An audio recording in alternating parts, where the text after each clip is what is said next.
आगे का है पितृ विमोचन मायने क्या है। पितृ का मतलब समझते हैं आप लोग? जब जो लोग गुजर जाते हैं फिर हम जब उनका श्राद्ध और ये सब करते हैं तो वो पितृ कहलाते हैं। लेकिन हमारे इस मार्ग से पहले ये पितृ विमोचन जो था ये नहीं था। तो बाबा ने क्या किया उसके लिए, पितृ विमोचन के लिए? दादा और बाबा ने इसको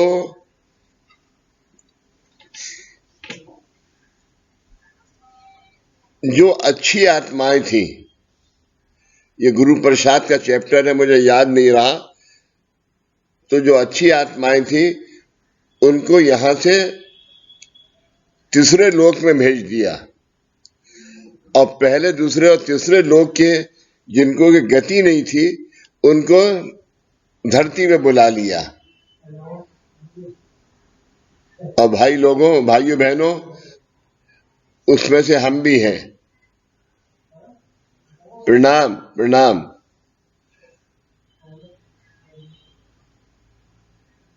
हमारे ऊपर बाबा दादा का इतना उपकार है कि जो हमारे 80% जो हमारे कर्म माइनस के थे उनको आज ये सब ओमकार साधना, अनुग्रह दीक्षा, कारण दीक्षा, महाकारण दीक्षा, गुरु दीक्षा, ये सबको सिद्ध कर करके आपके कोशों में डाला। और जो आपकी आत्मा थी, जो आत्मा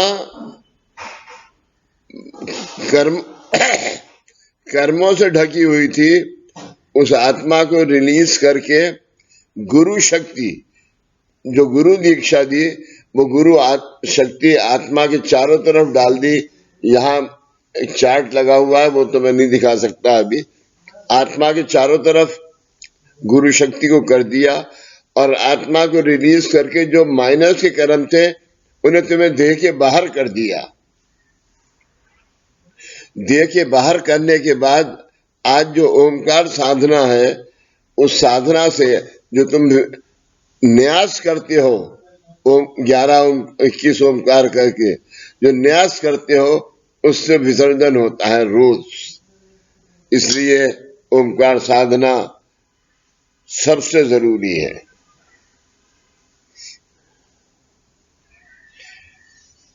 तो पितृवोचन मायने क्या है? उम्मीद है मुझे कि मैं ठीक से आप लोगों को बता सका हूंगा। प्रत्येक मानव उसकी मृत्यु के बाद के मरणोत्तर जीवन में उसकी इच्छा वासना और पातक प्रमादों के कारण मुक्तावस्था, मुक्त स्थान तक पहुंच नहीं पाती है। आत्मा उसकी आत्मा पितृ मुक्त स्थान, जहां से कि उसको मुक्ति मिल जाए, मुक्त स्थान तक पहुंच नहीं पाती है। मतलब उसकी आत्मा सद्गति तक, यानी उच्च अवस्था तक पहुंच नहीं पाती है। आज तुम्हारी उच्च अवस्था क्या है?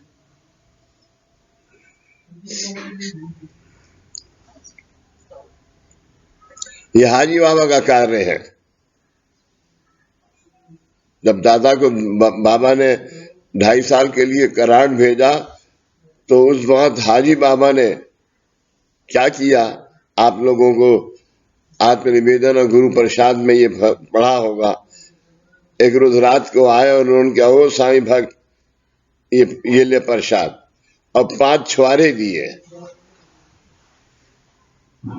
वो 5 छुआरों का तुम्हारे 5 कोश थे, नाभि, हृदय, कंठ, ललाट एंड ब्रह्मरंध्र। 5 कोशों का आज उन्होंने विमोचन किया। मतलब उसकी आत्मा सद्गति तक, यानी उच्च अवस्था तक पहुंच नहीं पाती है। वास्तव में आत्मा का कार्य अभिमुक्त होता है। आत्मा का कार्य, वास्तव में आत्मा का कार्य अभिमुक्त होता है।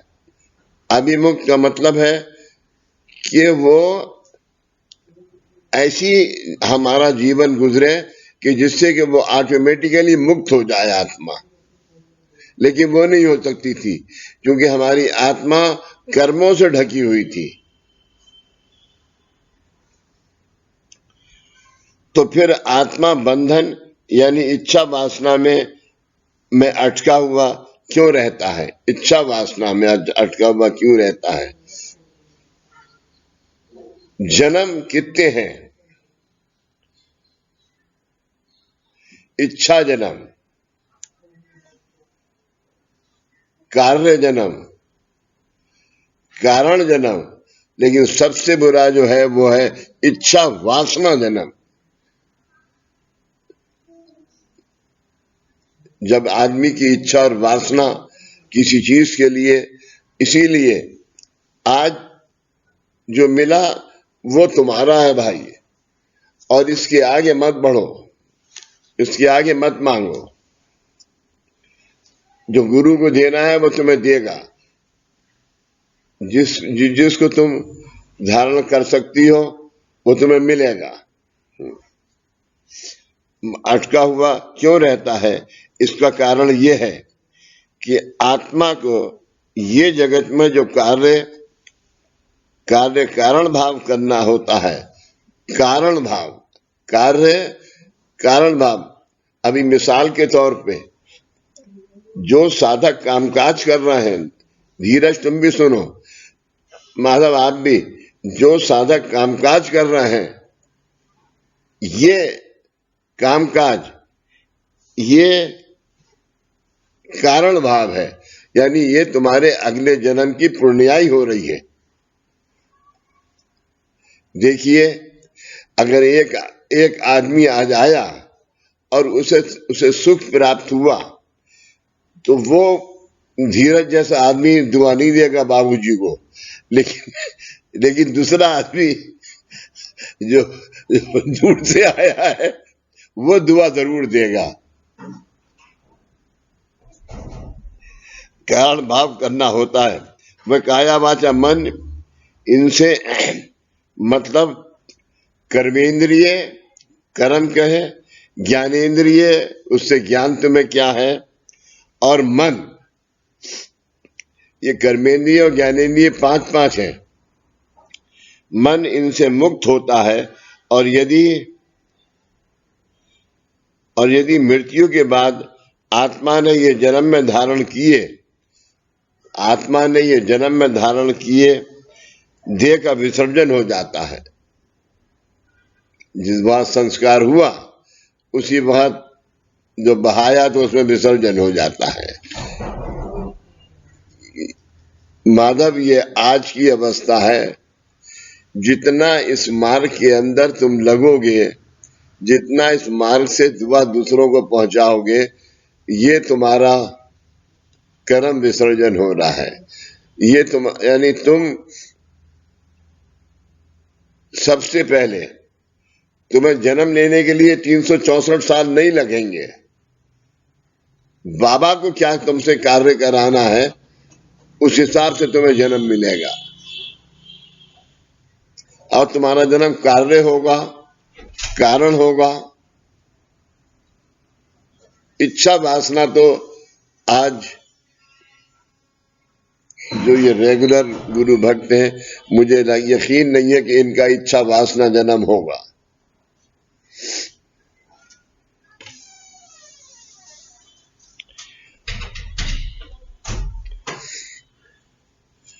इसमें आप लोग मुझे गलत नहीं समझे, इसमें एक जरूरी बात है विसर्जन के लिए। जब साईं आध्यात्मिक समिति का कार्य पूरा हुआ और गोवा में शक्तिपीठ की स्थापना हुई, तो बाबा ने कहा कि अब यहां एक ट्रस्ट बनाओ,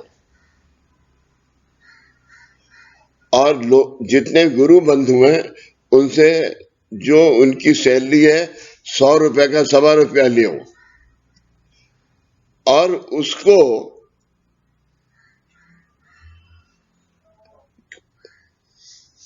किस किस चीज में? विद्यादान, अन्नदान, वस्त्रदान, लेकिन सबसे इंपॉर्टेंट है विद्यादान। अभी जाना है। विद्यादान, अन्नदान, वस्त्रदान, ये 3 कार्य साई स्वाध्याय मंडल ने शुरू किए दादा ने। और मुझे कहते हुए फख्र होता है कि आपका साई निकेतन भी आपका ये कार्य कर रहा है आज भी।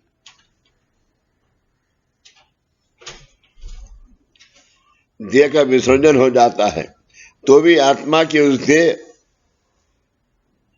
देह के पंच तन्मात्र और पंच प्राण, पातक प्रमाद और इच्छा वासना के रूप में सूक्ष्म स्वरूप में आत्मा के भावी जीवन के लिए आत्मा के साथ जाते हैं, आत्मा के साथ जाते हैं। ये सब पातक प्रमाद आज जो तुम कर रहे हो, ये पातक प्रमाद, अच्छे और बुरे, ये पातक प्रमाद है। फिर उसमें इच्छा वासना में सूक्ष्म स्वरूप में जो आज तुम नहीं निपटा सके उसमें जाता है। बेटा क्या तुझे सर्दी लग रही है? ठंड लग रही है? नहीं, हमारा कमरा ठंडा है इसलिए। तो हीटर लगा लेना बेटा। नहीं ठीक है, मैं बैठी हूँ कारपेट पे ही हूँ। ठीक है। सूक्ष्म स्वरूप में आत्मा के भावी जीवन के लिए आत्मा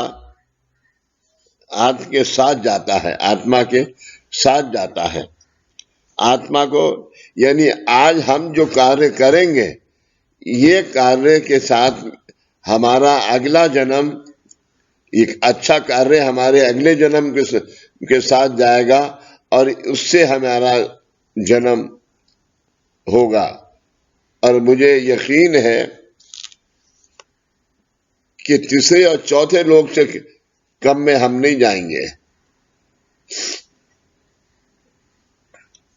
आत्मा को पुनश्च ये जगत में अपना कार्य कारण भाव पूरा करना होता है। औरत व उसके साथ रहने वाली इच्छा वासनाएं वैसे ही कर्म करने के लिए प्रवृत्त होती हैं। आत्मा को अगर फिर से ये जगत में जन्म प्राप्ति नहीं हुई, आत्मा को, ये बहुत इंपॉर्टेंट है बात, आत्मा को अगर फिर से ये जगत में जन्म प्राप्ति नहीं हुई तो वह आत्मा पिछले जन्म में अधूरी रही इच्छा वासनाओं के बंधन में, पिछले जन्म की अधूरी रही इच्छा वासनाओं के उसमें ये जन्म नहीं होता, इसलिए उसको चक्कर लगाने पड़ते हैं। कारण उसके खुद के ही परिवार के अन्य व्यक्तियों के काया वाचा मन द्वारा, यानी कर्मेंद्रिय और ज्ञानेंद्रिय और मन, इनके द्वारा उन अधूरी इच्छा वासनाओं की पुनरावृत्ति कर लेता है, अधूरी इच्छा वासनाओं की पुनरावृत्ति कर लेता है। आज आप देख रहे हैं कि 2 भाइयों में कितना झगड़ा है, उसका कारण यही है, एक भाई अपनी इच्छा को पूरा नहीं कर सका, पिछले जन्म की जो लेके आया, इस जन्म की नहीं, पिछले जन्म की जो लेके आया है, इस जन्म की अगर बाबा के मार्ग में आ जाएगा तो वो पूरी हो जाएंगी। बंधन के कारण उसके खुद के ही परिवार के अन्य व्यक्तियों के काया वाचा मन द्वारा, यानी कर्मेंद्रिय, ज्ञानेंद्रिय और मन, इनके द्वारा उन अधूरी इच्छा वासनाओं की पुनरावृत्ति कर लेता है। मतलब उन इच्छा वासनाओं की पुनरावृत्ति उसके खुद के परिवार के अन्य व्यक्तियों के जीवन में करने के लिए आत्मा उसके परिवार के अन्य व्यक्तियों की इच्छा अपेक्षाएं पूरी नहीं होने देता। वो भी आत्माएं जो है वो जो यहाँ पे इस धरती में है उनकी इच्छा वासना पूरी नहीं होने देता, और ये कारण बनता है आपको हमारे इस जन्म के दुख का। ये समझ गया ये बात?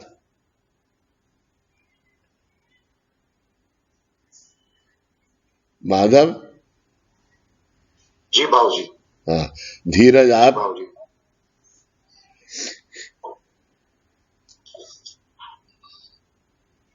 चलो, इच्छा वासनाओं की पुनरावृत्ति कर लेता है, मतलब उन इच्छा वासनाओं की पुनरावृत्ति उसके खुद के परिवार के अन्य व्यक्तियों के जीवन में करने के लिए आत्मा उसके परिवार के अन्य व्यक्तियों की इच्छा अपेक्षाएं पूरी नहीं होने देता। अपेक्षाएं यानी वो गुजरा हुआ है, मुझे जन्म मिला है, मेरी जो इच्छा वासना आज के लिए है वो वहां से पूरी नहीं होने देगा। हम कहते हैं कि हमारे भाई ने हमें धोखा दिया, नहीं, ये तुम्हारा कर्म है जो कि तुम इस जन्म में लेके आए हो, और उसकी आत्मा अभी ऊपर है। पुनरावृत्ति उसके खुद के परिवार के अन्य व्यक्तियों के जीवन में करने के लिए आत्मा उसके परिवार के अन्य व्यक्तियों की इच्छा अपेक्षाएं पूरी नहीं होने देता। इसलिए ऐसे समय सद्गुरु आज्ञा से किए जाने वाले पितृ विमोचन, सद्गुरु कृपा से किए जाने वाले पितृ विमोचन, आज श्राद्ध हम करते हैं तो उसमें हम 10वें दिन, अब तो बंद कर दिया, 9 ब्राह्मण को खिलाया करते थे, मगर अभी उस 9 ब्राह्मण की जगह बालाकुंदरी जहां अन्नदान भेजते हैं वहां पैसा चला जाता है, कर लेता है। मतलब उन इच्छा वासनाओं की पुनरावृत्ति उसके खुद के परिवार के अन्य व्यक्तियों के जीवन में करने के लिए आत्मा उसके परिवार के अन्य व्यक्तियों की इच्छा अपेक्षाएं पूरी नहीं होने देता। इसलिए ऐसे समय सद्गुरु की आज्ञा से, इसलिए ऐसे समय सद्गुरु आज्ञा से किए जाने वाले पितृ विमोचन विधि में अब इसकी जरूरत नहीं है। ये पितृ विमोचन हो चुका। ये आज मेरे तुम्हारे परिवार के पितृ विमोचन दादा ने कराट के अंदर करा दिए।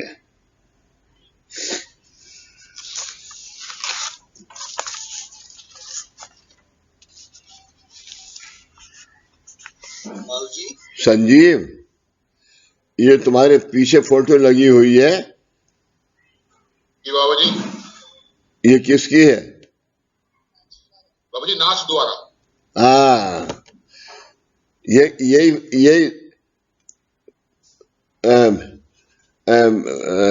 बालाजी तिरुपति, यही अवस्था है उनकी भी। अच्छा। हाँ, तिरुपति। ये जो यहाँ पर ये 2 फोटो में लगी हुई हैं। हाँ जी, बोर्ड के पास। हाँ,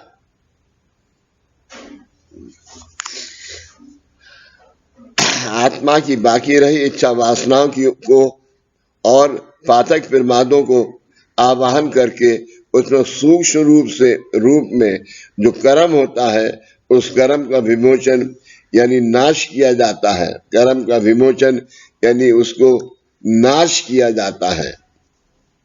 भाई, आपको अगर इसमें मेरे समझाने में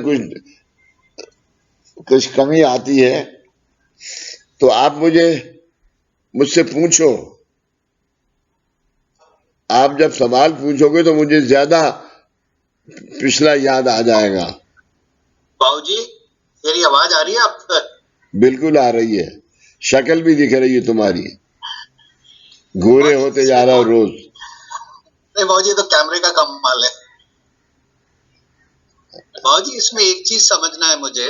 आपने बोला कि जो इंसान है है। उसकी जो इंसान है वो उसके कारण उसके परिवार को सुख नहीं है। पर बाबूजी हर परिवार में अगर 5 जने हैं तो पांचों की अपने कर्म भी तो है।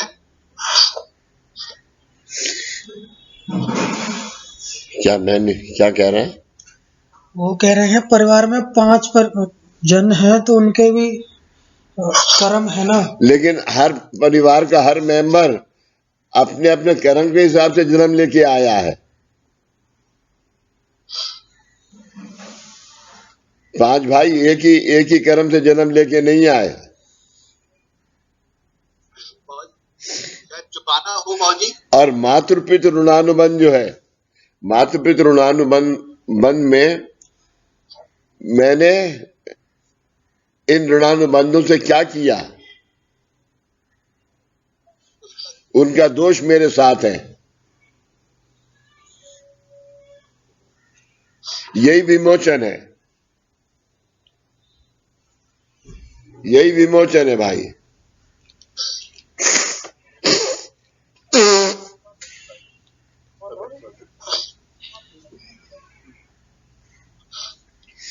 यही विमोचन है। धीरज तुम समझे? हाँ जी बाबूजी। क्या समझे? बाबूजी फिर इंसान का एक पर्टिकुलर परिवार में जन्म लेने का जो कारण है वो उसके पुराने ऋणानुबंध का है, तब भी वो उसी परिवार में जन्म ले रहा है। अभी अगला जन्म हाँ जी बाबूजी। तुम जरूरी नहीं है कि तुम जिस परिवार से पिछला तुम्हारा जन्म है उसी परिवार में तुम जाओ। इस जन्म के कार्य तुम्हारे क्या हैं, इस जन्म के तुमने कमाई क्या की है। सद्गुण लेके जाए नहीं तो। हाँ, एक बेचारा भिखारी दरवाजे पे रोटी मांगने आया, तुमने क्या नहीं आगे बढ़ो।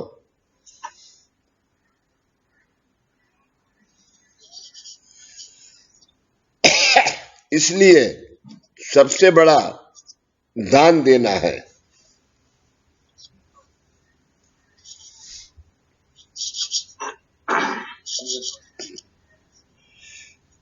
आत्मा को अपना जन्म जन्मांतर का अनेक पूर्व जन्मों का कारण भाव पूरा करने के लिए ये जगत में पंच महाभूत तत्वों से देह धारण करनी होती है। पंच महाभूत तत्वों से देह धारण, पृथ्वी, वायु, आप, तेज, आकाश, इनसे जन्म धारण करना होता है। समझ गए? पंच महाभूत तत्वों की धारणा से जब देह की निर्मिति होती है तब देह के काया वाचा मन अब इंडिपेंडेंट है। हम 5 भाई हैं तो 5 भाई की देह के काया वाचा मन अलग अलग है। इनकी अंतर्गत रचना में पंच तन्मात्र और पंच प्राण कोशों की निर्मिति होती है। पंच प्राण कोश और पंच तन्मात्रों की निर्मिति होती है। इस रचना का पूर्णत्व है। समझ गए? इस रचना का पूर्णत्व है। कौन सी रचना? ये पांच क्या बोला आपने? 5 है? आपने बोला 5 पंच, क्या बोला आपने? वो समझ नहीं आया बाबू। 5 तन्मात्र और क्या होता है बाबू जी? और पंच प्राण। 5 तन्मात्र क्या होते हैं बाबू जी? आंखें, नाक, मुंह, हाथ, कान, ये तन्मात्र हैं। 5 सेंसेस। 5 सेंसेस। हाँ, और प्राण कोश जो है, 5 प्राण कोश, नाभि, हृदय, कंठ, ललाट और ब्रह्म।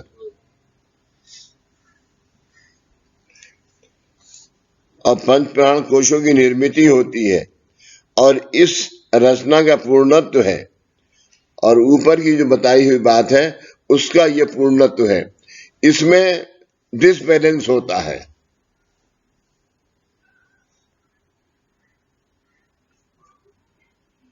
समझे? इसमें डिसबैलेंस होता है। अभी किसी के 3 बच्चे हैं, एक बच्चा अपने माँ बाप को बेहद प्यार करता है, 2 नहीं करते।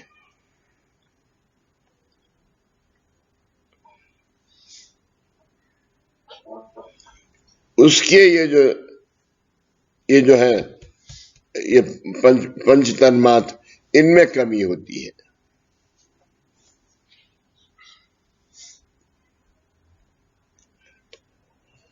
बाबूजी एक दफा पिछले ऋणानुबंध का भी मैटर करें। एक दफा, अभी मेरी सुन लो जरा। एक दफा बाबा ने एक मुलाकात में बाबा ने ये बताया कि मैं सब स्त्रियों को एक बात कहना चाहता हूं कि कोई भी स्त्री 12 से और 3 बजे तक कंसीव ना करे।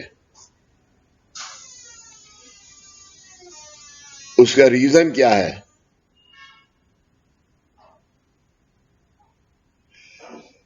सुबह 5 बजे से लेके 12 बजे तक ये देवी देवताओं का समय है, 12 से 3 बजे तक ये पिशाच योनि का समय है, और 4 से रात को 9 बजे तक फिर देवी देवता के समय, यानी 7, इसलिए 7 बजे की आरती रखी है। 7 बजे आरती करो, 7 से 8, 9 बजे खाना खाओ, 9 से 10 तक, फिर थोड़ा 1 घंटा वॉक करो और सो जाओ, और सुबह 4 बजे फिर उठ जाओ। कौन कौन उठ रहा है 4 बजे?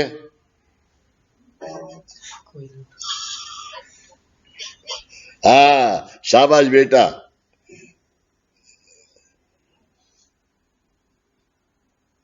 किसी ने हाथ नहीं उठाया, कोई सामने ही नहीं आता। बाबूजी उठ तो रहे हैं लेकिन सो जा रहे हैं उसके बाद। आए 4 बजे उठ तो रहे हैं लेकिन उसके बाद सो रहे हैं। चलो माधव सामने आए, सक्सेना आए, और 4 बजे उठने वाले हाथ उठाओ। बाबूजी 2:30 बजे सोने वाले हैं।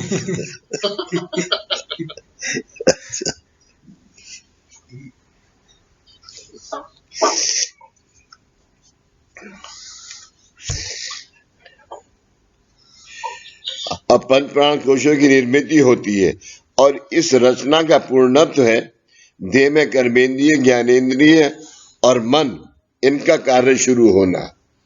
यानी कर्मेंद्रिय जो हमने कर्म करे हैं, जो लेके आए हैं, ज्ञानेंद्रिय उससे जो ज्ञान हमारे पास है, और मन सबसे ज्यादा ताकत किसकी होनी चाहिए?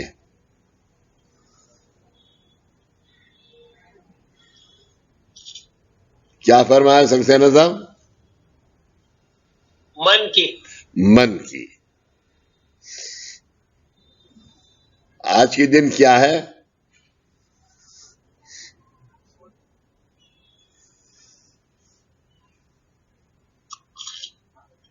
धीरज शारदा से, लीना से कहते हैं कि इतनी अच्छी गाजरें आ रही हैं, तूने हलवा क्यों नहीं बनाया अभी तक? और हमारे पास तो डिब्बे में वैसे ही आ जाता है हलवा, बगैर मांगे हुए।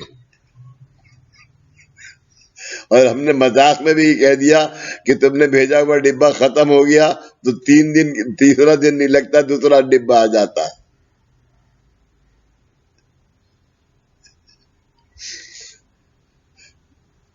मगर डिब्बे भेजने वाले समझ ले मेरी बात को, मैं उस डिब्बे में से खाता नहीं हूं। क्या करता हूं? पहले बाबा का नैवेद्य करता हूं कि बाबा इस भेजने वाले की जो इच्छा वासना इसमें है वो जरा दूर कर देना, तब खाऊंगा इसे।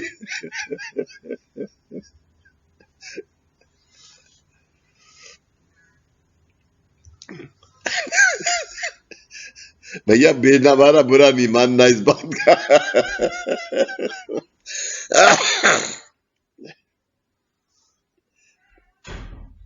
ये कार्य मनुष्य के कर्म ऋणानुबंध के अनुसार शुरू होता है। ये कार्य मनुष्य के कर्म ऋणानुबंध सबसे ज्यादा आज तुम्हारी जिंदगी कैसे गुजर रही है उसके ऊपर निर्भर है तुम्हारा अगला जन्म। ये ऋणानुबंध अपने आप आज के दिन अच्छे हो जाएंगे। क्यों अच्छे हो जाएंगे?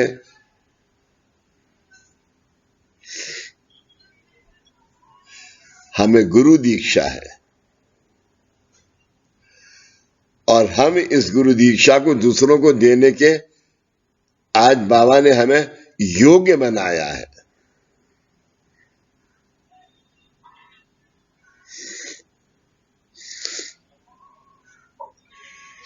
धीरज जब दादाजी ने देह छोड़ दिया तो हाजी हजरत ख्वाजा जलानी बाबा ने मुझे बुलाया और उन्होंने कहा कि तुम्हें दादा की पादुका लेके अमेरिका जाना है। तो ना तो कभी हम आई नहीं वहां पर, तो अमेरिका गए। मैंने सोचा यहां से कभी बेंगलोर तक तो गए नहीं है हवाई जहाज से, वह सब इंग्लिश बोलेंगे, ये होगा कैसे? लेकिन मालिक का हुक्म था, गए पादुका लेके और 4 महीने वहां अमेरिका के अंदर इतनी शान से गुजारे। फिर एक वर्मा जी थे, वो हमें कनाडा ले गए। शिकागो, कैलिफोर्निया, वाशिंगटन, सब जगह घूमी करी। डेवनपोर्ट, इंदिरा घोष सबसे ज्यादा दादा की जब दादाजी लंदन गए तो इंदिरा घोष को साथ ले गए, क्योंकि वो कलकत्ता की थी, इंग्लिश पढ़ती थी, इंग्लिश जानती थी। उनकी यहाँ पादुका की स्थापना की।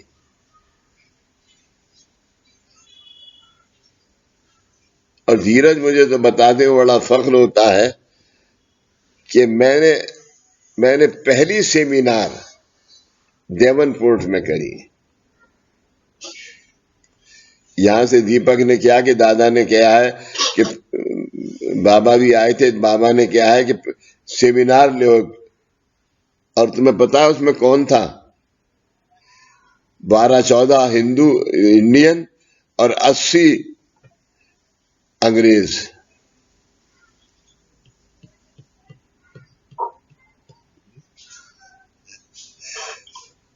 किसी दिन मैं तुम्हें वो वहां की मुलाकात सुनाऊंगा, किसी संडे को, डेवनपोर्ट की। कर्ण ऋणानुबंध के अनुसार शुरू होते ही प्रथमता मनुष्य के जन्म जन्मांतर में, यानी मनुष्य के जन्म जन्मांतर में, कई जन्मों में, यानी मनुष्य के अनेक पूर्व जन्मों मनुष्य से ज्ञान अज्ञान से हुए पातक प्रमादों की, ज्ञान अज्ञान से हुए पातक। एक तो कार्य ज्ञान अज्ञान, यानी एक कादक है कार्य है कि जो कि मैं ज्ञान के साथ कर रहा हूं। एक है जिसको कि मुझे ज्ञान नहीं है लेकिन मैं कर रहा हूं उसे।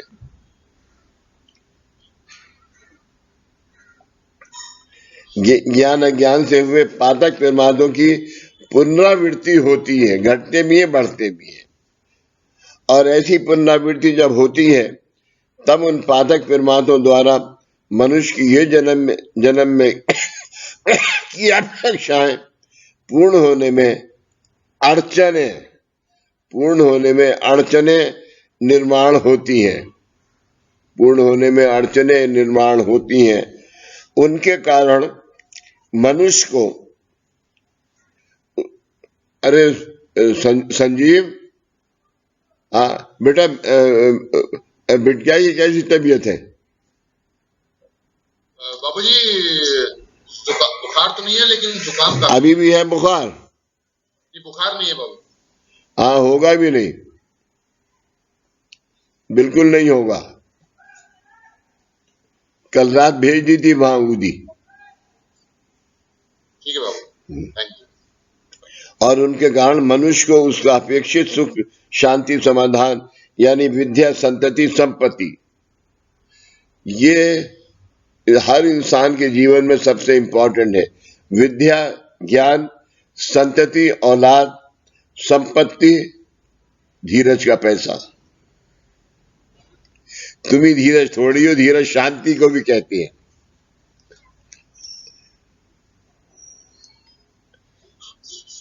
वास्तव में आत्मा ने अपना प्राप्त जन्म का ये जगत का कार्य कारण भाव पूरा करने के लिए अगर पंच महाभूत तत्व, बहुत इंपॉर्टेंट बात है, वास्तव में आत्मा ने अपना प्राप्त जन्म का ये जगत का कार्य, प्राप्त जन्म के ये जगत का कार्य कारण भाव पूरा करने के लिए अगर पंच महाभूत तत्व,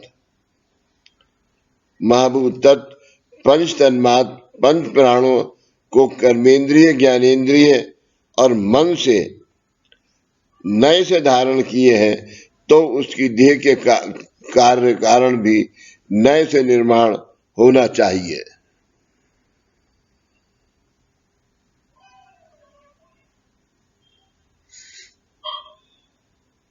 और ये जोगेश के दोस्त मोदी के तो राज में मुश्किल है, वो तो नहीं होगा कभी।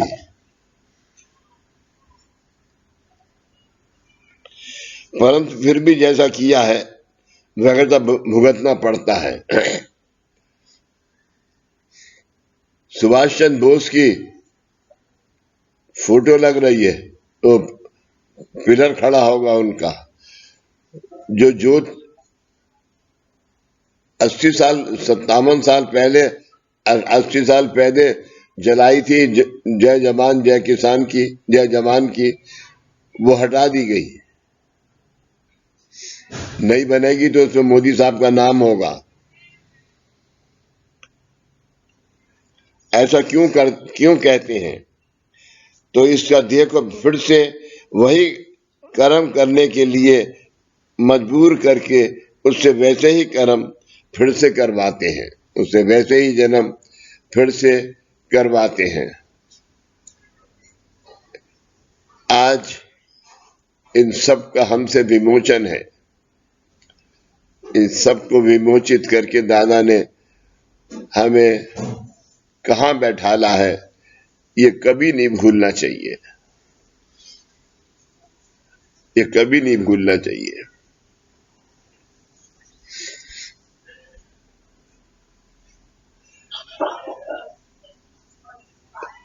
एक बात सबसे इंपॉर्टेंट है, धीरज शारदा जोगेश से कहते हैं कि बाबूजी बहुत धोखेबाज हैं। अगर धोखेबाज हैं भी तो कुछ भगवान से दुआ करो ना कि बाबूजी धोखा करना छोड़ दें।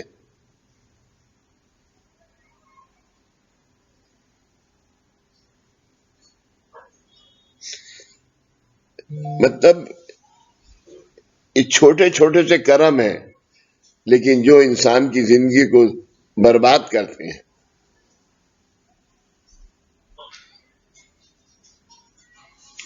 वास्तव में आत्मा ने अपना प्राप्त जन्म का ये जगत का कार्य कारण भाव पूरा करने के लिए अगर पंच महाभूत तत्व, पंच तन्मात्र, पंच प्राण को कर्मेंद्रिय, ज्ञानेंद्रिय और मन से नए से धारण किए हैं, तो उसकी देह से कार्य कारण, उसकी देह से कार्य कारण भी नए से निर्माण होना चाहिए। ये इसके लिए सेंटर्स का काम है, ये मुलाकात की जरूरी है। दादा की बताई हुई, अपने मन से कुछ मत करो, दादा की बताई हुई लिखी हुई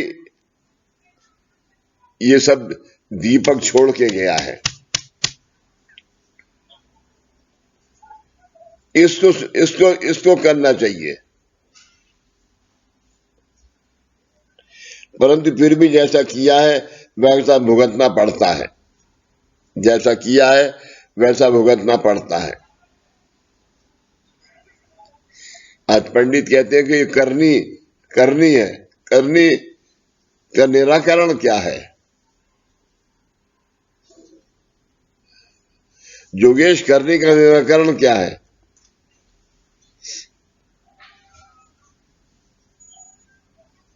करनी का निराकरण, करनी का जो तुमने किया है, मतलब एनीबडी, मैं तो मजाक कर रहा था, एनीबडी, उसका निराकरण क्या है?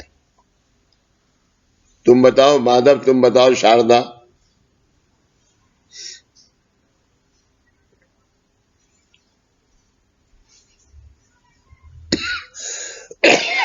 कर्म करना।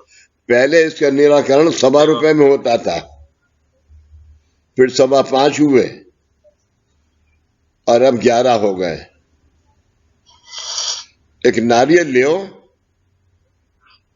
जिसमें 5 टन, ये 5 टन मात्र इसके अंदर वही है। 2 पान के पत्ते लो, ये जन्म और पिछला जन्म। सुपारी मन, 11 रुपए गुरु दक्षिणा। बाबा से प्रार्थना करो, फिर वैसा मत करना और बाबा के पास रख दो। आप सबको यकीन है कि बाबा वीड़ा लगाते वक्त सब सुनते हैं।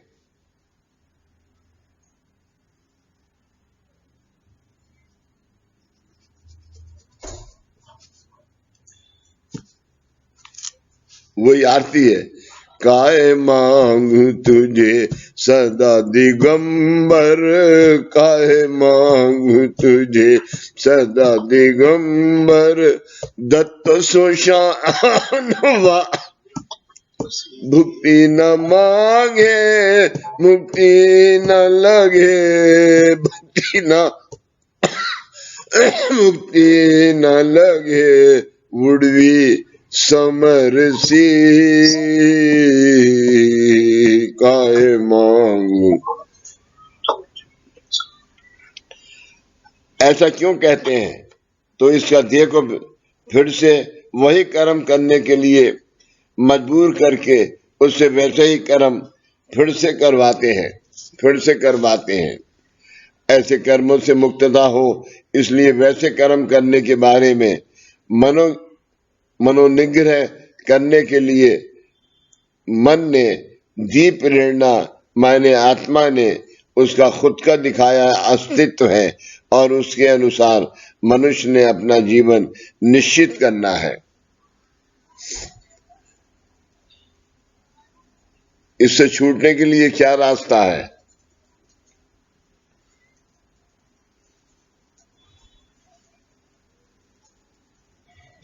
बाजी ओमकार साधना।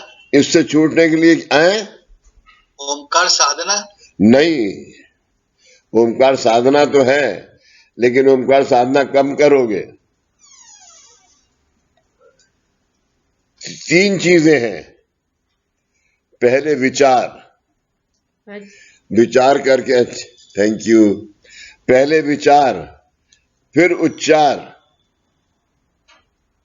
और फिर आचार, फिर कार्य।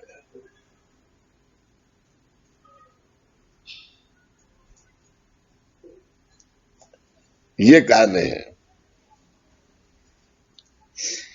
मुक्त करना, इस कृपा आशीर्वाद को व्यक्तित्व विमोचन कहते हैं। ऐसा कर्म विमोचन करते समय देखो, जब आत्मा को मुक्त करा दादा ने, तो इसका मतलब ये नहीं है कि अब कर्म तुम्हारे साथ नहीं है। आत्मा मुक्त हो गई सोचने के लिए, लेकिन कर्म तुम्हारे देह के बाहर है। और यहां कभी आओ तो चार्ट देखना, आप तुम्हारे देह के बाहर है और उस देह के बाहर, कर्मों के देह के बाहर गुरु बने हैं।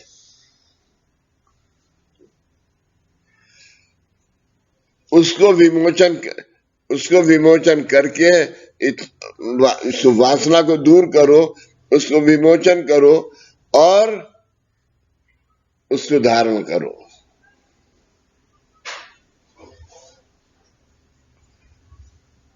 उससे क्या होगा भाई मेरे?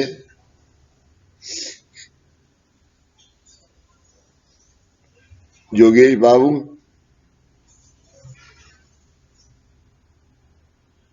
योगेश, उससे क्या होगा भाई?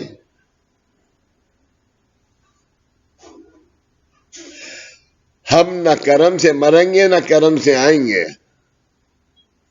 धर्म से जाएंगे।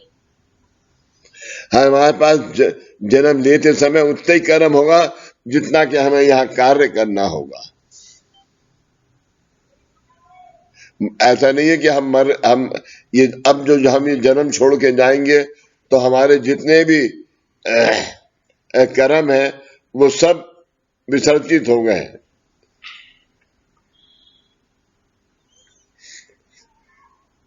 इसलिए जन्म का कारण तो अगर ये नहीं होगा तो दूसरा होगा, कार्य जन्म होगा।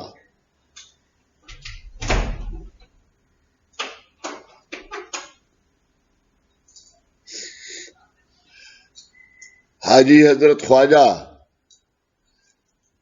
कुतुबुद्दीन बख्तियार काकी साहब से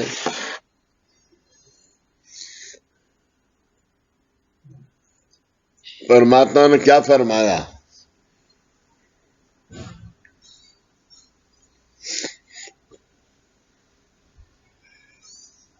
उनको कहा कि तुम 40 दिन एक टांग पे खड़े होके, उर्दू में कहते हैं उसे चिल्ला बोलते हैं, यानी एक टांग पे खड़े होके अल्लाह का नाम लियो। उन्होंने क्या कहा? हाँ हजूर करूंगा। तो वो ये 40 दिन तक वो ये कार्य करते रहे। 40 दिन के बाद उन्होंने अल्लाह मियां से कहा कि आपने जो फरमाया था वो मैंने किया है, अभी मुझे बताइए कि क्या करना है मुझे। तो उन्होंने कहा तुमने बहुत अच्छा कार्य किया, अब तुम ऐसा करो कि तुम स्वर्गलोक में जाके बैठो और देखो वहां पे क्या हो रहा है। तो उन्होंने क्या किया? हजूर आपका शिवराइंद्र प्रकाश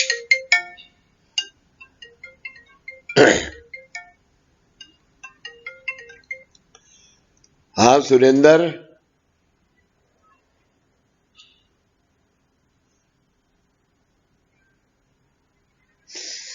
सुरेंद्र प्रकाश, मैं अभी नीचे हूं और मुलाकात ले रहा हूं, संडे है।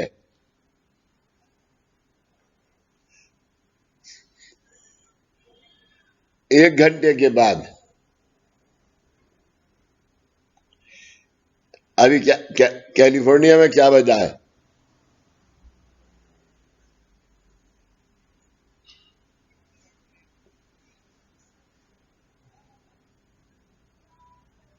हाँ ठीक है।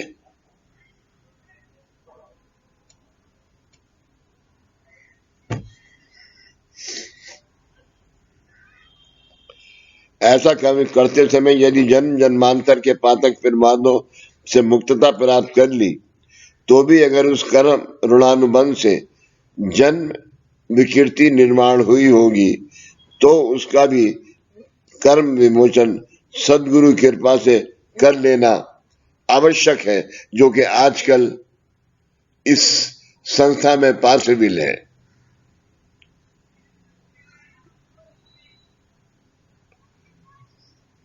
योगेश, कैसे पॉसिबल इस संस्था में?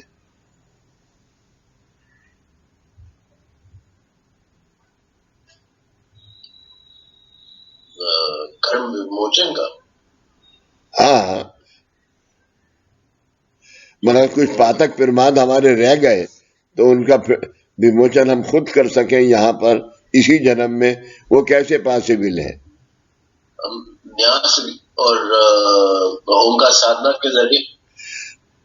वो ओमकार साधना है, आरती साधना है, मुलाकात साधना है।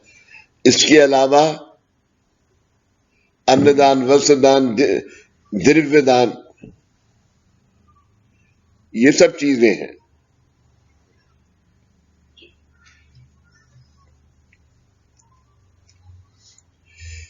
भाई तुम्हें 100 रुपए तनख्वाह मिलती है ना, तो 100 रुपए में 75 रुपए तुम्हारे हैं। सॉरी, 25 रुपए तुम्हारे, 75 रुपए औरों के हैं।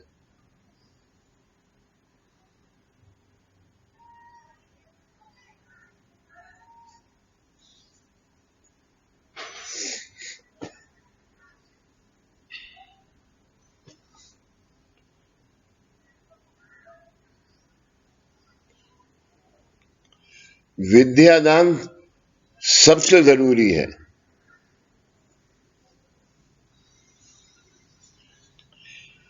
वैसे इन विमोचन के बारे में ये भी है कि अगर अपेक्षित सुख शांति समाधान के लिए जन्म ऋणानुबंध में देवादिक मार्ग का अवलंब करके सुख शांति समाधान प्राप्त करने के प्रयत्न किए होंगे और इन प्रयत्नों में काया वाचा मन से कुछ सेवा करने से जो कुछ कृपा प्राप्त हुई होगी, उस कृपा प्राप्ति की भिन्नता विशेषता, उस कृपा प्राप्ति की भिन्नता विशेषता ये जन्म में न समझने के कारण आपको ये जन्म में आप कर रहे देवादिक उपासना से इच्छित फल प्राप्त नहीं होता है।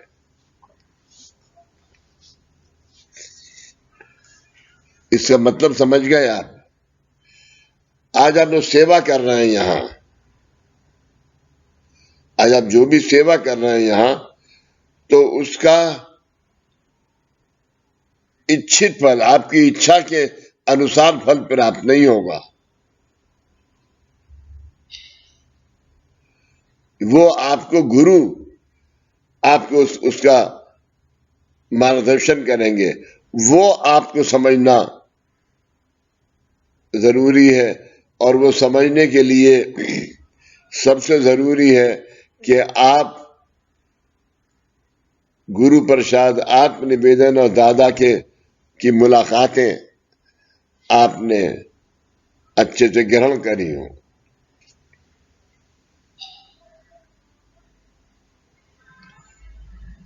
और उसके अनुसार अपना जीवन यहां व्यतीत किया हो। इस जन्म में आज आप शक्तिपीठ प्रार्थना करते हैं, उसमें कहते हैं दुखी कष्टी आहे त्यांची सेवा काया वाचा मनाते करूं। काया वाचा मनाते करूं, इसका अर्थ है कि मैं अपनी तन मन धन से इस आपके बनाए हुए मार्ग का पूरी शक्ति के साथ में वो दूंगा। ऐसी शक्ति आप मुझे प्रदान कीजिए, ये बाबा से मांगना चाहिए।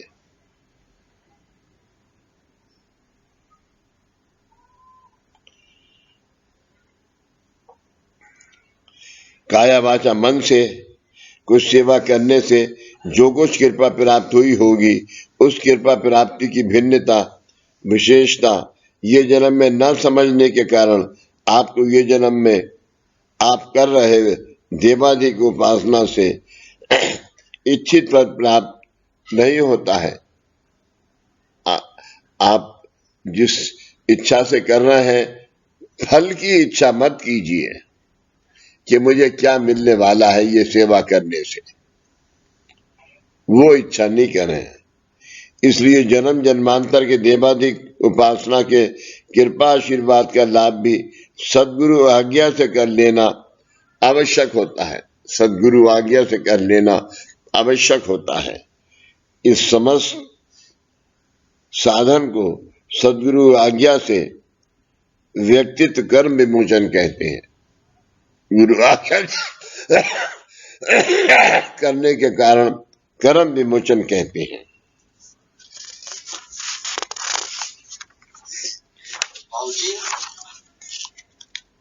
बाबूजी हाँ बोलो। बाबूजी, आने वाला भक्त अब जो वीणा लेके आता है तो वो अपना जो सवाल है वो सवाल इच्छा माना जाएगा या नहीं? यहाँ पर जो भी आता है वो अपनी इच्छा से नहीं आता, उसे बाबा बुलाते हैं।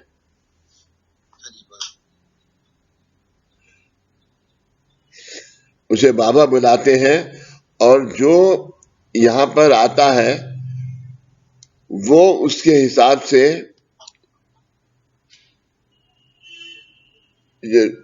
नारियल में वही 5 महाभूत तत्व हैं जो आपके शरीर में है।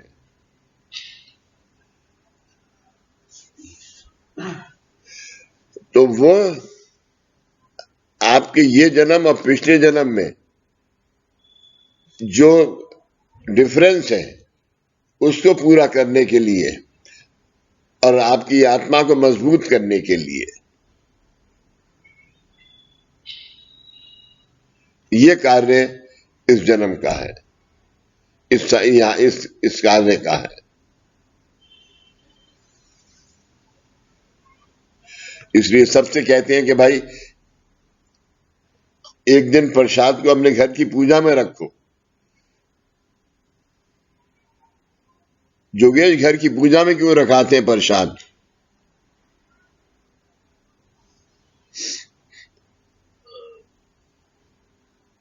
उसके जो पॉजिटिव एनर्जी है सब घर में। नहीं जोगेश, आपको पता ही नहीं है कि आपकी कुल देवी और कुल देवता कौन है। और आज आप इस काबिल नहीं है, आने वाला नया भक्त इस काबिल नहीं है कि वो बाबा की शक्ति को या यहाँ के कार्य को धारण कर सके। तो महाभूत तत्व जो है 5, हाँ, तो कुल देवी कुल देवता की मूर्ति पूजा घर के अंदर जरूर होनी चाहिए। यही कामकाज है यहाँ पर।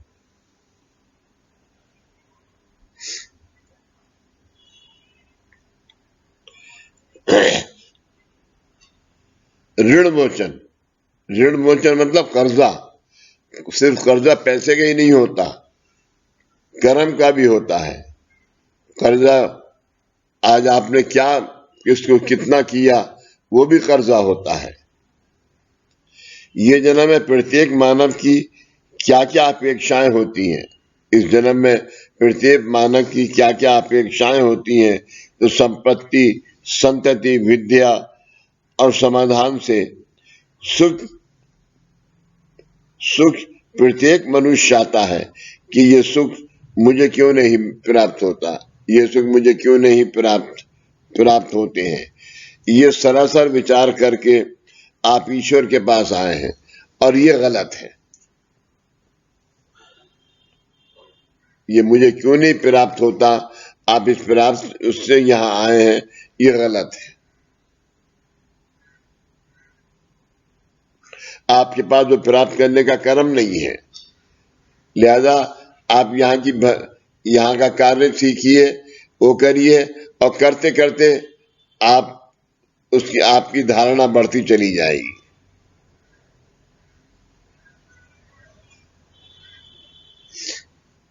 परंतु आपके लिए जो अत्यावश्यक है वह सब विधाता ने अपने आप को जन्म देते समय आपको दिया है। जन्म देते समय विधाता ने सब जो कुछ आपके पास है वो आपको वापस किया है। उन्होंने आपको काया वाचा मन, कर्मेंद्रिय, ज्ञानेंद्रिय, आत्मा, बुद्धि ये सब दिया है। परंतु मेरे इस कहने का अर्थ ये नहीं संपत्ति, संतति, विद्या, आरोग्य और समाधान ये 5 आपके जीवन के लिए आवश्यक नहीं है। फिर वे आपको क्यों नहीं प्राप्त होती है? इसका कारण है आपकी जन्म विकृति तथा आपकी दोषयुक्त परंपरा जो आप पिछले जन्म में करके आए हैं, वो है। ये सब मुझे ईश्वर देगा, ये आपकी भावना होती है। ये सब मुझे ईश्वर देगा, ये आपकी भावना होती है। और होती है, इसलिए आपने अनादिकाल से ऋण हुए मार्ग का अवलंब किया है। ऋण हुए यानी जिस अब उस मार्ग की कोई वैल्यू नहीं रही।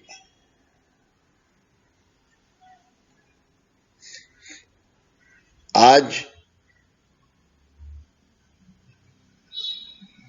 पहले देवी देवताओं का युग था,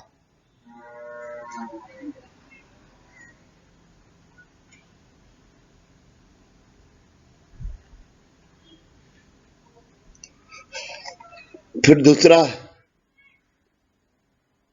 आदमी के युग से रावण और राम और कृष्ण ये सब का अवतार हुआ। लेकिन ये जो युग है वो सब एक शक्ति थी, लेकिन ये जो युग है ये युग आज मानवता का युग है।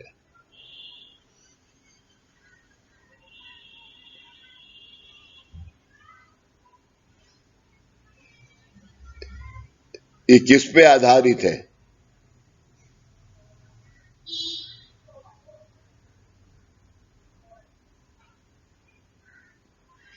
ये युग किस पे आधारित है? दत्त की शक्ति, नाथों को उस शक्ति को ग्रहण करना और सूफी ने डिस्ट्रीब्यूट करना। दत्त, नाथ और सूफी। ओम के तीन अंग, ब्रह्मा विष्णु महेश, और आज उसी ओम के दत्त, नाथ, सूफी।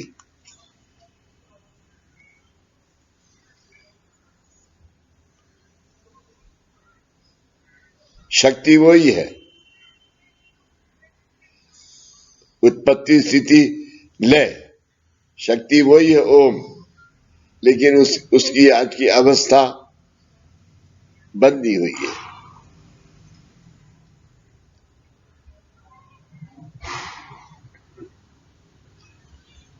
कर्मेंद्रिय, ज्ञान, आत्मा, बुद्धि ये सब दिया है, परंतु मेरे इस कहने का अर्थ ये नहीं संपत्ति, संतति, विद्या, आरोग्य और समाधान ये 5 आपके जीवन के लिए आवश्यक नहीं है। फिर वे आपको क्यों नहीं प्राप्त होती हैं? इसका कारण है आपकी जन्म विकृति तथा आपकी दोषयुक्त परंपरा। जन्म विकृति क्या है?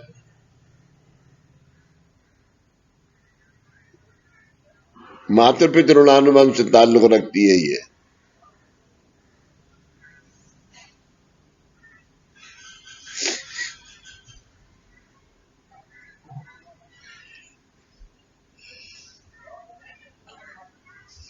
हम एक ऑर्गेनाइजेशन जयपुर में चलाते हैं। भाई जोगेश यार, अंध विद्यालय को पैसे नहीं गए 2-3 महीने से। बीच में तो भेजे थे बाबूजी। जरा भैया किसी को भेज दो, किसके हाथ भेजे हम? करवाता हूँ। हाँ, अंध विद्यालय को। तो जयपुर के अंदर 80-90 बच्चे हैं HIV प्लस के, और जो के NGO चलाता है, मगर वो बच्चे मेरे ख्याल से तो सेमिनार में आप लोगों ने देखे हैं, वो बच्चे जब आते हैं जयपुर में, उन बच्चों को अगर चॉकलेट दे दो ना जाते वक्त तो ये कितना खुश होते हैं बेचारे।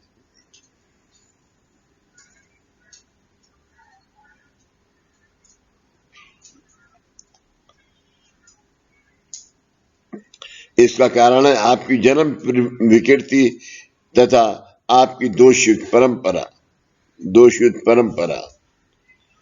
ये सब मुझे ईश्वर देगा, ये आपकी भावना होती है।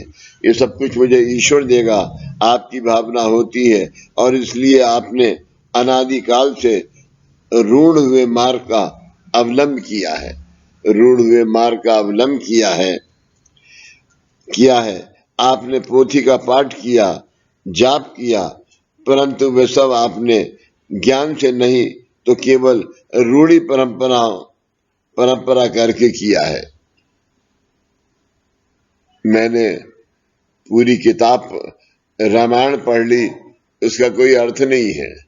उसका अपनी जीवन में धारणा कितनी की है, उसका हम कितना उपयोग कर रहे हैं अपने जीवन के लिए, दूसरों के जीवन के लिए, उसका उतना लाभ है।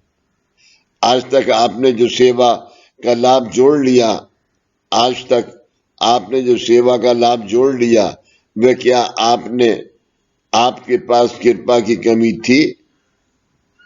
अगर आपके पास बाबा थे तो आपके पास कृपा की कमी थी, मगर वो आपने खुद कितना जोड़ा और बाबा ने कितना जुड़वाया उसके ऊपर निर्भर है।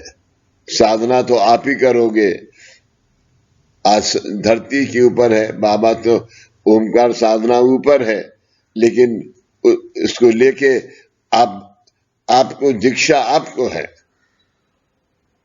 उसको डिस्ट्रीब्यूट करना आपका काम है। परंपरा किया, वह करने के लिए आपने किसी से मार्गदर्शन नहीं लिया था। आज तक आपने जो सेवा का लाभ जोड़ लिया, वह क्या आपने जोड़ा है? आपके पास कृपा की कमी थी इसलिए जोड़ लिया, या आपके पास ऋणानुबंध का विमोचन हो जाए इसलिए जोड़ लिया?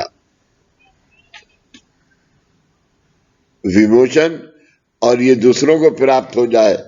जब विमोचन होगा तो हमारी धारणा बढ़ जाएगी, धारणा बढ़ जाएगी तो हम दूसरों को ज्यादा दे सकते हैं। आपकी जरूरतें पूरी हुई तो आपको क्या प्राप्त, आपको कृपा प्राप्त होगी।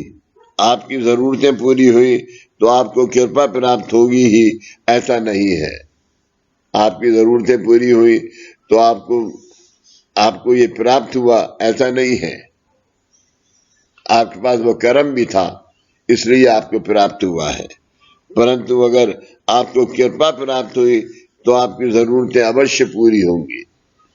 अगर आपको कृपा प्राप्त हुई तो आपकी जरूरतें जरूर पूरी होंगी। वास्तव में जरूरत पूरी हुई तो वासनाएं बढ़ जाती हैं। वास्तव में जरूरत पूरी हुई तो वासनाएं बढ़ जाती हैं, परंतु फिर भी आपको लगता है कि मुझे सद्गुरु का लाभ हो और मेरी अपेक्षा पूरी हो। परंतु एक बार आपको सद्गुरु की कृपा प्राप्त हुई तो फिर आपको कोई अपेक्षा करने का कारण ही नहीं है। सद्गुरु की कृपा आपको प्राप्त हुई तो आपको किसी चीज की इच्छा करना आपका लाभ ही नहीं है। ईश्वर की कृपा के लिए मैंने अवलंब किया मार्ग गलत है, मेरी सेवा ईश्वर तक नहीं पहुंच रही है, परंतु आप ये नहीं समझ सकते कि आपके ऋणानुबंध का दोष आड़े आ रहा है। आज आपके सब काम अगर यहाँ आने के बाद भी, साल भर गुजारने के बाद भी 5% भी नहीं हो रहा है, तो इसका मतलब ये है कि आपके कर्म ने यहाँ आने के बाद भी बाबा से मुंह मोड़ लिया है। आपका ऋणानुबंध किससे सुसंगत अनुकूल और विसंगत प्रतिकूल है, ये आप समझ नहीं सकते हैं। आपके माता पिता ऋणानुबंध का विमोचन न होने के कारण आपके ऋणानुबंध में दोष निर्माण हुए हैं। ऋणानुबंध में दोष निर्माण हुए हैं। आपके माता पिता घराने की पिछली 7 पीढ़ियों के कृत व्यक्तियों की इच्छाएं अपूर्ण बाकी रहने के कारण वे मुक्त अवस्था तक यानी आगे की उच्च अवस्था तक पहुंच नहीं पाए हैं और उनकी अभिमुक्त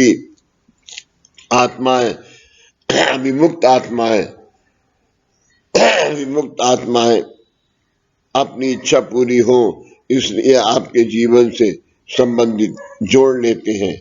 इसलिए उनके हाथों ज्ञान अज्ञान से हुए कर्मों का विमोचन अपने इस गुरु मार्ग में करके उन्हें दोष मुक्त किया गया है। इस गुरु मार्ग में करके उन्हें दोष मुक्त किया गया है। जोगिंद्र पानी देना।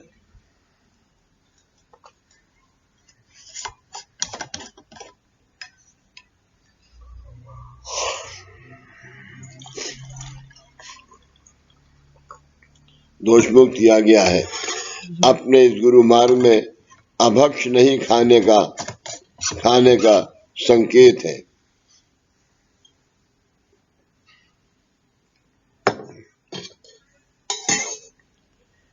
अपने इस गुरु मार्ग में अभक्ष नहीं खाने का संकेत है। खुद के विकारों पर बंधन आवश्यक होता है। खुद के विचारों पर बंधन यानी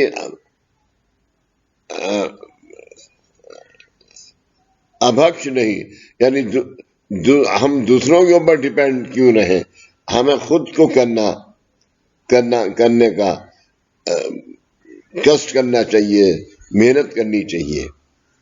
यदि आप किसी गुरु मार्ग के दिन अपने रिश्तेदार के घर खाना खाने गए और उस रिश्तेदार को कौन से दिन क्या खाना इसके बारे में कुछ विधि निषेध यानी ना होने के कारण उसने गुरुवार के दिन ही उससे खाना बनाया, फिर केवल उसका इसलिए आपको गुरुवार के दिन भक्षण करना पड़ा। यानी उसके गुरुवार के थर्सडे के दिन उसका व्रत होता है, उसने व्रत का खाना बनाया, लेकिन आप उसके यहाँ थर्सडे के दिन गए तो आपने क्या कहा, ये खाना बहुत ही अभक्ष यानी टेस्टलेस ऐसा है। ऐसे समय ये खाना खाते समय उसने आपके कर्मेंद्रिय यानी इच्छा वासनाएं और मन मतलब आपकी प्रवृत्ति नहीं होती है। इस तरह से यानी ऐसा बोलने से आप मन से नहीं बोलते, थोड़ा हिचकिचाते भी है कि मैं बोलूं या ना बोलूं, लेकिन फिर भी आदत से इंसान मजबूर है ना नीरज।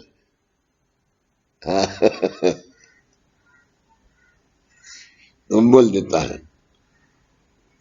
ऐसे समय ये खाना खाते समय उसने आपके कर्मेंद्रिय यानी इच्छा वासनाएं और मन मतलब आपकी प्रवृत्ति नहीं होती है। इस तरह से घटित होने वाले कर्मों को अज्ञान से घटित हुए कर्म कहते हैं। ऐसे कर्म करने का अज्ञान से घटित कर्म कहते हैं।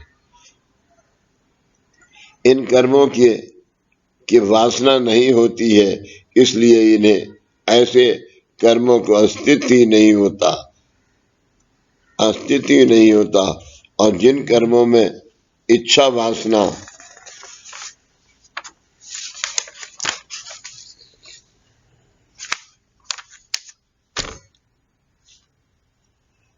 मन होता है वे ज्ञान से घटित हुए कर्म होते हैं।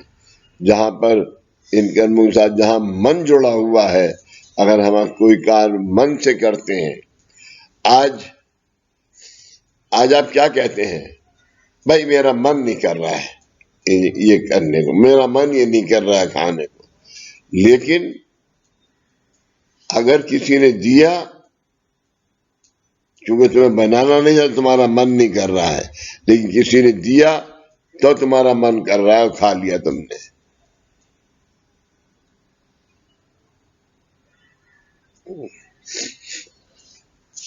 मृत्यु उपरांत मनुष्य ने अपने देह का त्याग करने के बाद उसके ज्ञान से घटित हुए कर्म सूक्ष्म रूप में वातावरण में रहते हैं। मनुष्य फिर से जन्म के बाद पिछले जन्म में ज्ञान से घटित हुए कर्म मनुष्य पंच प्राण पंच तन्मात्र पंचकोश तक जाते हैं। मनुष्य ज्ञान से हुए कर्मों में चैतन्य नहीं होता।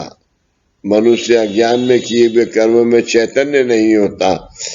यानी आप जिस जिस जो कार्य कर रहे हैं वो करने के लिए चैतन्य, ज्ञान भी कह सकते हो चैतन्य को। अगर मैं इस मुलाकात को बगैर पढ़े लिखे करूं, इसको वो नहीं करूं, तो ये पूर्ण मुलाकात नहीं होगी और इसमें चैतन्य नहीं होगा, यानी कोई अच्छाई नहीं दिखेगी आप लोगों को। भले ही आप जूम पे बैठे हुए हैं, लेकिन मुलाकात तो मुलाकात है ना।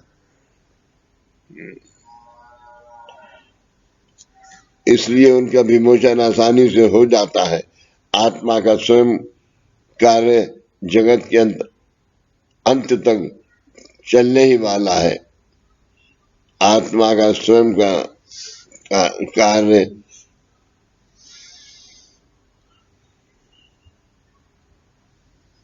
मनुष्य ज्ञान से हुए कर्मों के चेतन नहीं होता है, इसलिए उनका विमोचन आसानी से हो जाता है। आत्मा का स्वयं कार्य जगत के अंत तक चलने ही वाला है। बाजार में लाया आम खाने के बाद खत्म होने पर आप कहते हैं ये आम खत्म हुआ, परंतु आपने आम खाने से आपके देह में जो आप है वह आम खत्म नहीं होता है, इसलिए खत्म नहीं होता है। इस तरह इस आम की तरह ही आपने किए कर्म ऊपर के वातावरण में बाकी रहते हैं और फिर से बाकी रहते हैं और फिर वे आपको फिर से वैसे ही कर्म करने के लिए प्रवृत्त करते हैं। जरा 5 मिनट आप लोगों से इजाजत ले लूं।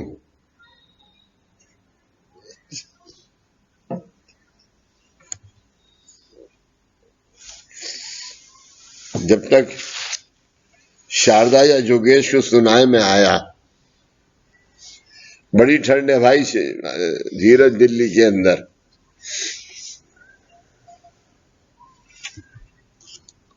यहाँ भी बहुत एसी चल रहा है। यहाँ एसी में बैठना पड़ रहा है। हाँ, क्या करें यार, पहले विस्की पी के बैठते थे तो इन बातों का पता नहीं होता था। चाय पी के बैठते तो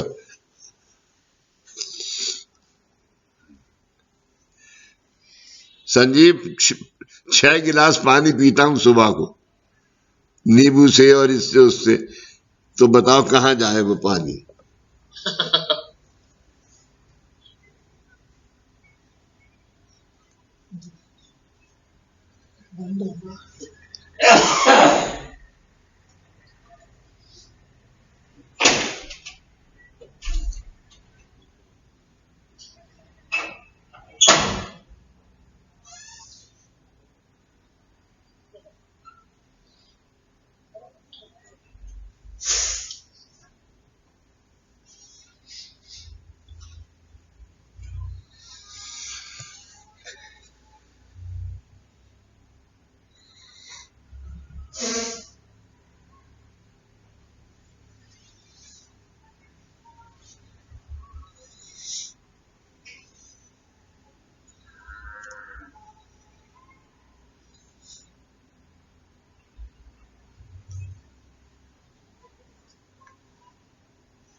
जिन कर्मों में इच्छा वासना मन है वे ज्ञान से घटित हुए कर्म होते हैं, जिसमें ये तीनों, जिसमें सिर्फ इच्छा से हो या सिर्फ वासना से हो वो नहीं। जिन वासनाओं में इच्छा वासना से घटित, इच्छा वासना और कर्म से घटित होते हैं हुए वे कर्म होते हैं। मृत्यु उपरांत मनुष्य ने अपने देह का त्याग करने के बाद उससे उसके ज्ञान अज्ञान से घटित हुए कर्म सूक्ष्म से सूक्ष्म रूप में वातावरण में रहते हैं, सूक्ष्म से सूक्ष्म छोटे से छोटे तौर पर भी वातावरण में रहते हैं। मनुष्य के फिर से जन्म के बाद पिछले जन्म में ज्ञान से घटित हुए कर्म मनुष्य के पंच प्राण, पंच तन्मात्र और पंचकोश में जाते हैं। पंच प्राण, पंच तन्मात्र और पंचकोश में जाते हैं। मनुष्य अज्ञान से हुए कर्मों में चैतन्य नहीं होता। चैतन्य समझ गए? चैतन्य यानी ज्ञान नहीं होता, एनर्जी नहीं होती, चैतन्य नहीं होता। इसलिए उनका विमोचन आसानी से हो जाता है। आत्मा का स्वयं कार्य जगत के अंत तक चलने ही वाला है। आत्मा का स्वयं कार्य जगत के अंत तक चलने ही वाला है। बाजार से लाया आम खाने के बाद खत्म होने पर आप कहते हैं कि आम खत्म हुआ, परंतु आपने आम खाने से आपके देह में जो आप है वह आम खत्म नहीं हुआ। आपके देह में जो आप है वो आम खत्म नहीं हुआ है। इसी तरह इस आम की तरह ही आपने किए कर्म ऊपर के वातावरण में बाकी रहते हैं और वे आपको फिर से वैसे ही कर्म करने के लिए प्रवृत्त करते हैं। आपको फिर से करने के लिए प्रवृत्त करते हैं।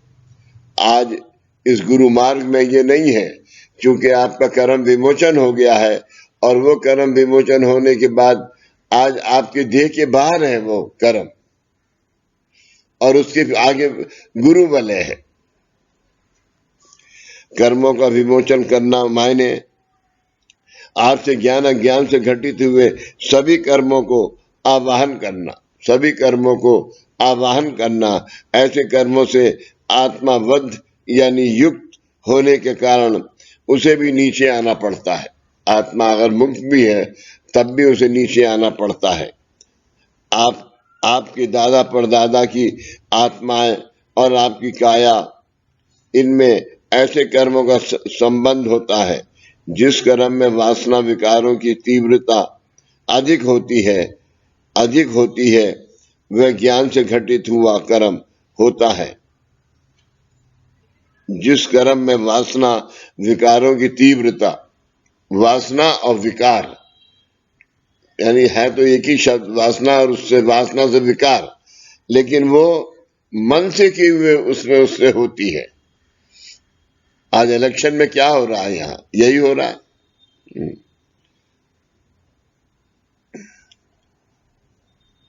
अधिक होती है, विज्ञान से घटित हुआ कर्म होता है। आत्मा को फिर से जन्म लेने के लिए विधि की इजाजत की आवश्यकता होती है। विधि की इजाजत की आवश्यकता होती है। पितरों किया आवाहन ये उन्हें किए कर्मों को आह्वान होता है। वह पितरों की आत्माओं को आह्वान नहीं होता।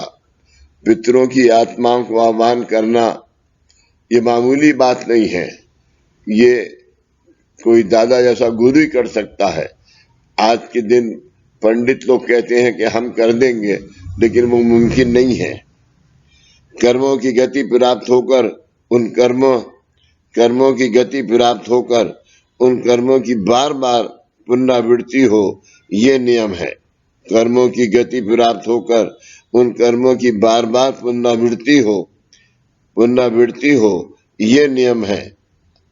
आत्मा को कुछ भी जोड़ने की आज्ञा नहीं है। आत्मा को कुछ भी जोड़ने की आदत नहीं है। रास्ते पर गिरा पत्थर उठाकर किसी को मार सकते हैं, परंतु बनी हुई बिल्डिंग का पत्थर निकालकर किसी को मार नहीं सकते, किसी को मार नहीं सकते, क्योंकि वह पत्थर उस बिल्डिंग में। इसी तरह आपकी इंद्रिय भी आपके देह में, देह का पतन होने के बाद सूक्ष्म स्वरूप में गए कर्म किसी जीवित व्यक्ति पर जो उसे पकड़ लेते हैं, मायने उस व्यक्ति को भूत बाधा होती है। ऐसे समय में कर्म अत्यंत प्रभावशाली होते हैं और वे उस व्यक्ति को तकलीफ पहुंचा सकते हैं। अभी ये साधन आपने अपने मार्ग में रोज देखते हैं आप। अभिमुक्त आत्माओं के कर्मों के विमोचन का प्रारंभ करने से उस आत्मा का कार्य शुरू होता है। आपके दादा परदादा को सद्गति प्राप्त हो, इसलिए आपने विमोचन विधि कर लिए और आपके पीछे की तकलीफ कम हुई। इस विमोचन का बहुत बड़ा मायना है, यानी जो आपके साथ प्रतिकूलता थी, अनफेवरेबिलिटी थी, वो विमोचित। आपका जो धन अपेक्षित रीति से जाने वाला था वह टल गया। आपका जो विद्या नाश था वह टल गया। मतलब आपको आपके 50% लाभ ही हुआ है। कुछ लोगों को लगता है कि ये पातक प्रमाद हमारे पास आते ही क्यों है। कुछ लोगों को लगता है कि ये पातक प्रमाद हमारे पास आते ही क्यों है, परंतु बाजार में नारियल खरीदते समय उस नारियल के साथ उसके बाल भी आते ही हैं। नारियल के बाल होते हैं ना, बाल भी आते ही हैं ना। अपने इस गुरु मार्ग में आपको ऐसे नारियल की बाल और कवच निकालकर अंदर के मीठे खोबरे का आस्वाद कैसे लेना है, इसका ज्ञान दिया जाता है। आपके पातक ही आने चाहिए, पहले पातक ही आने चाहिए, उसके बाद पुण्य की मिठास समझ आती है। पहले दूध और बाद में मलाई है। दूध भैंस के ही दूध से है और वह बिना पिए मनुष्य इत्यादि कसरत करके मनुष्य अपने का नाप कितना बड़ा ये देखता रहता है। आज तक आपको आपके कर्मों के साथ आपके दादा परदादा के कर्म भी भुगतान पड़ रहा था, जो अब विमोचन विधि करके बाजू कर दिया है। अब केवल आपके ही कर्म बाकी हैं। अब केवल सिर्फ आपके ही कर्म बाकी हैं।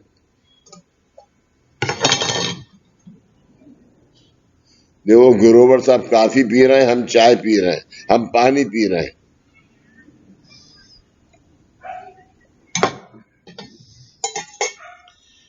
कर्म बाकी है।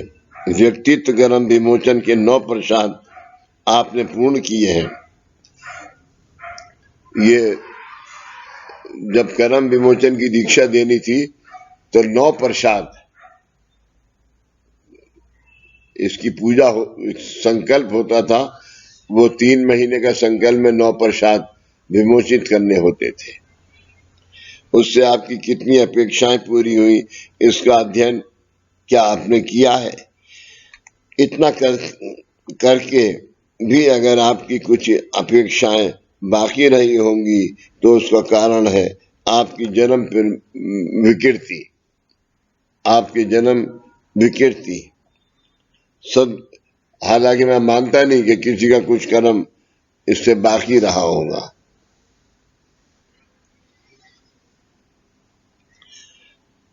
सदगुरु कृपा से आपकी जन्म विकृति की स्वीकृति होगी और तब तक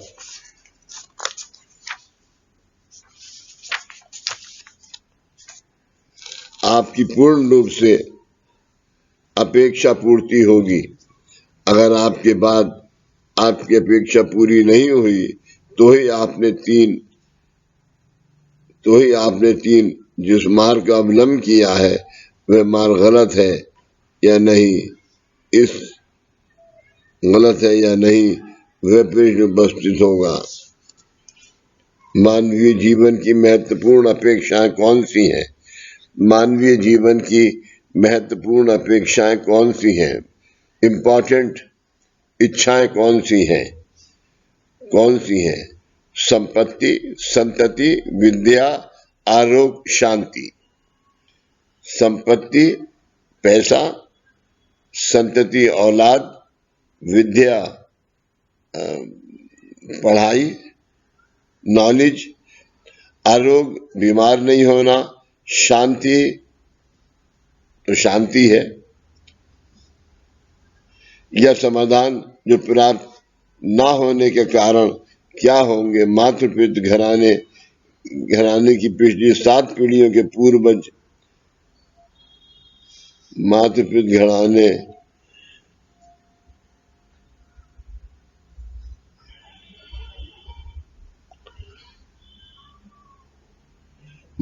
घराने की पिछले 7 पीढ़ियों के पूर्वज, उनके मरणोपतार यानी मरने के बाद मरणोत्तर जीवन में अगर उनकी इच्छा वासना के सदगति प्राप्त विरत नहीं गए होंगे या उनकी कुछ इच्छा वासना इस जगत में बाकी रही होगी तो वे इच्छा वासनाएं दोष करके मनुष्य के जीवन में प्रवेश करती हैं। इसलिए सद्गुरु आज्ञा से पारिवारिक गुरु भक्तों के वंश विमोचन किए हैं। जिनका ये वंश विमोचन किया है, आज उनकी इच्छाएं आपके रिश्तेदारों की कोई इच्छाएं आपको नहीं तंग करेंगी। वंश विमोचन विधि संपन्न होने के बावजूद भी अगर संपत्ति, संतति, विद्या, आरोग्य, शांति या समाधान ये अपेक्षाएं पूरी नहीं होती होंगी तो आपको आपके काया वाचा मन से ज्ञान से घटित हुए पातक प्रमादों का विमोचन व्यक्तित्व कर्म विमोचन करके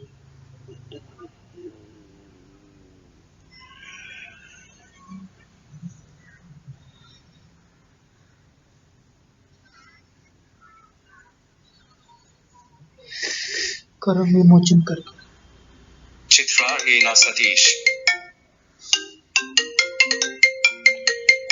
किए गए वंश विमोचन विधि संपन्न होने के बावजूद भी अगर संपत्ति, संतति, विद्या, आरोग्य, शांति या समाधान ये अपेक्षाएं पूरी नहीं होती होंगी तो आपको आपके काया वाचा मन से ज्ञान से घटित हुए पातक प्रमादों का कहना अभी थोड़ी देर में करेंगे। पातक प्रमादों का विमोचन व्यक्तित्व कर्म विमोचन करके कर लेना आवश्यक है। जन्म जन्मांतर में ज्ञान से घटित हुए पातक प्रमादों का विमोचन व्यक्तित्व कर्म विमोचन प्रसाद से होते समय जन्म ऋणानुबंध के अज्ञान से घटित हुए कर्म का विमोचन होता है, क्योंकि उस ऋणानुबंध में काया वाचा मन में स्थित कर्मेंद्रिय, ज्ञानेंद्रिय और मन इनका अंतर्भाव नहीं होता, परंतु जन्म जन्मांतर के ज्ञान से घटित हुए जो कर्म होते हैं, ज्ञान से घटित हुए जो कर्म होते हैं उनके कारण आज पितृ विमोचन और व्यक्ति विमोचन होते समय भी जीवन में अशांतता निर्माण होती है। ज्ञान अज्ञान से किए हुए, ज्ञान अज्ञान से करने के बाद आप उसमें ज्यादा गलती करते हैं। क्यों करते हैं? क्योंकि जो आज ये विमोचन है आज के दिन जो, उसके लिए किसी पंडित की जरूरत नहीं है, उसके लिए दादा के बताए हुए साधन है और वीणा है, वो विमोचन है। तो उससे ये किए हुए नहीं होते। और फिर उनके कारण आज पितृ विमोचन और व्यक्तित्व विमोचन होते समय भी जीवन में अशांतता निर्माण होती है। ज्ञान से घटित हुए उन कर्मों का परिमार्जन हो, इसलिए कर्म ऋणानुबंध में प्राप्त जीवन में मनोनिग्रह करना अत्यंत आवश्यक होता है। और वैसे ही समय समय पर मन जो सत्कार्य प्रेरणा देता है, उस प्रेरणा का ज्ञान होते ही तुरंत कर्मेंद्रिय द्वारा ईश्वर चिंतन का लाभ जोड़ लेना आवश्यक है, जोड़ लेना आवश्यक है। तभी जन्म जन्मांतर के ज्ञान से घटित हुए पातक प्रमादों का ऋण मोचन होकर मनुष्य को मानवीय जीवन में अपेक्षित सुख शांति समाधान का लाभ प्राप्त होगा।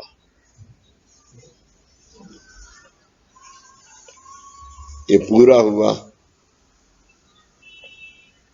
अब अगले संडे आपको वंश विमोचन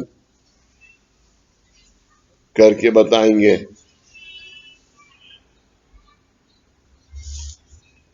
अब सवाल पूछिए, कुछ पूछना हो तो।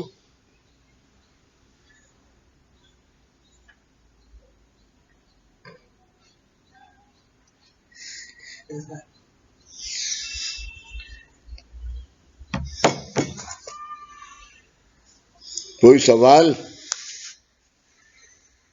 दवाई चेंज कर दी, दूसरा देख लो। ये सब बहुत वैसे होते हैं।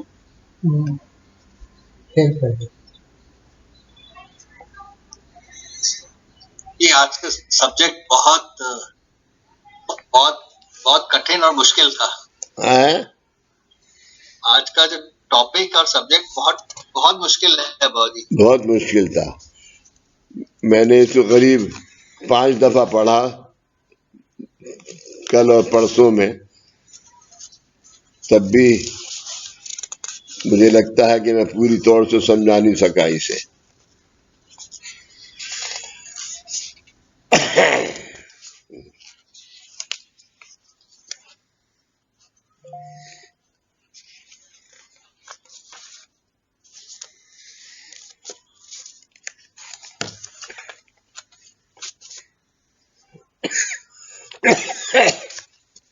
यार मुझे खांसी हो गई है। टेस्ट वाला है था नहीं है? फिर भी बाबूजी आपने इतनी लंबी तो मुलाकात आज ली है। अभी 1 बजे थोड़ा सा सांस भी फूल रही है। 1 बजे आज वायरस टेस्ट करने को दे रहा हूं। कोविड टेस्ट, हाँ कोविड, हाँ कोविड। आरटीपीसीआर है? आरटीपीसीआर कोविड के लिए। क्या कह रहा है? कोविड के लिए, कोविड के लिए टेस्ट दे रहे हैं या हैं? कोविड के लिए टेस्ट दे रहे हैं क्या, ये पूछ रहे हैं? हाँ, क्या लग रहा है? लग तो नहीं रहा है, लेकिन बच्चे बेंगलोर से फोन आया कि आप टेस्ट कराइए, नहीं तो मम्मी का कमरा छोड़िए।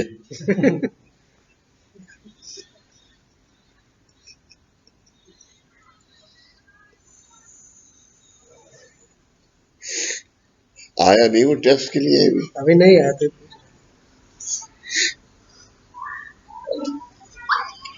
आप किसको मिल रहे थे? हैं? आप किसी को मिलते थे? कोई आ रहा था बाहर से?